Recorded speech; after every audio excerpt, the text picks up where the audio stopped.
So my name is George. I am here to share a story that had me disturbed to say the least. I am a massive fan of going on hikes. It soothed me. It made me feel good and got rid of the stresses from the world of work and responsibility. So, it was coming into winter, and I chucked on some warm clothes and my now ancient boots that I could not bear to part with. The time was coming around to 4 p.m. and I knew it was going to get dark very quickly, so did not plan to stay out too long. But it was fine, and being out in the dark, I had done it many times.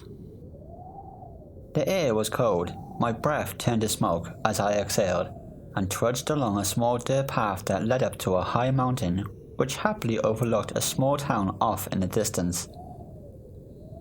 At sunset, it was a sight to truly marvel at. The only things I had in my backpack were some basic first aid equipment, my phone, and some water. For around an hour, the walk went smoothly. It was not slippery anywhere, and I had greeted other people who were coming back from other trails that branched off here, there, and everywhere.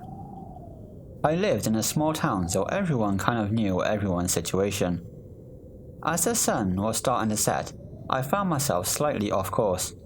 And the reason for that? I heard a noise. Yes, here we go. A noise.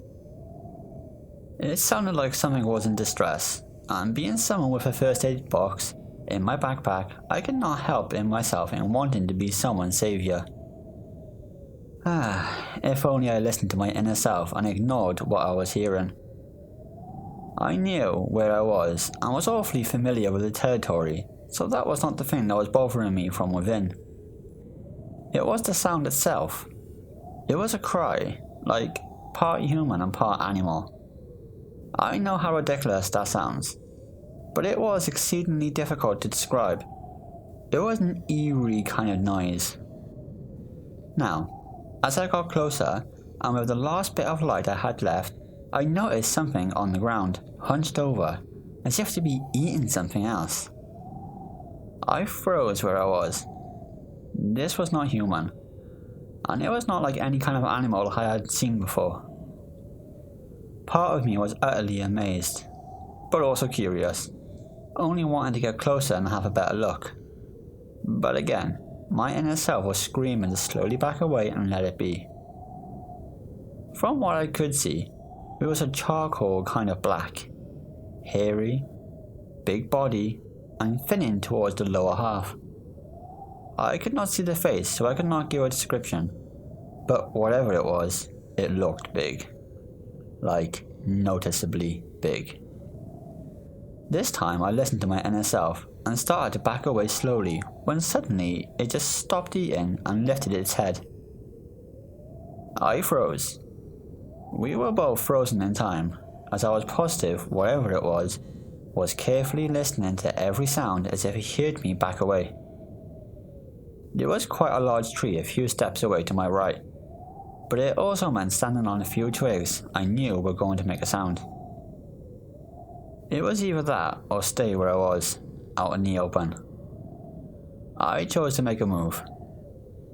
Extremely slowly, I stepped to the side and made it behind the tree, but not before noticing that whatever it was turned its head to look down to where I was standing. In my head, I knew I was around a good hour's walk back to civilization, and nobody got signal this far out. Coming back to reality now, I knew this animal was close as I could hear it breathing, its slow and heavy breaths whilst making a sound of sniffing in the air. It was almost pitch black now, so I could not see a thing in this heavily dense woodland. In this moment I was positive that I was going to die. Being able to write this to you now may all sound too crazy, but in that moment, I never thought I was going to make it home. But what I could only presume to be a fox or a rabbit broke attention, and wherever this beast was took off running after it. This was my chance, and boy did I take it. I ran and ran. I had no idea if it was behind me at all. I just ran for my life.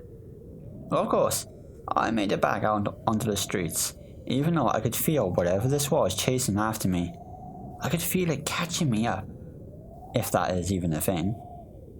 So when I got home, I told my wife about what had happened as I dropped to the floor and started to sob. Yes, a grown man sobbing on the floor.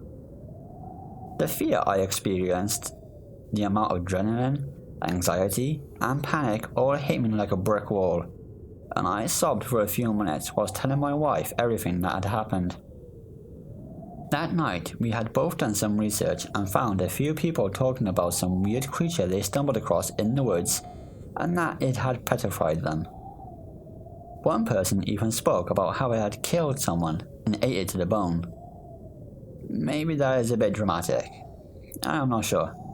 I just know what I experienced myself, and part of me can believe what that one guy was saying.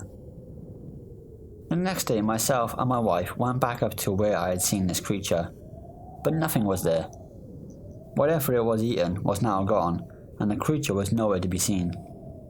But the most disturbing thing was that parts of the trees and bushes still had blood on them, and the movements this creature had made were still visible if you were properly looking. We quickly got out of the woods, and now I take my hikes only during the day and elsewhere. Stay safe out there, and be careful. You may never know what you stumble across on your next hike.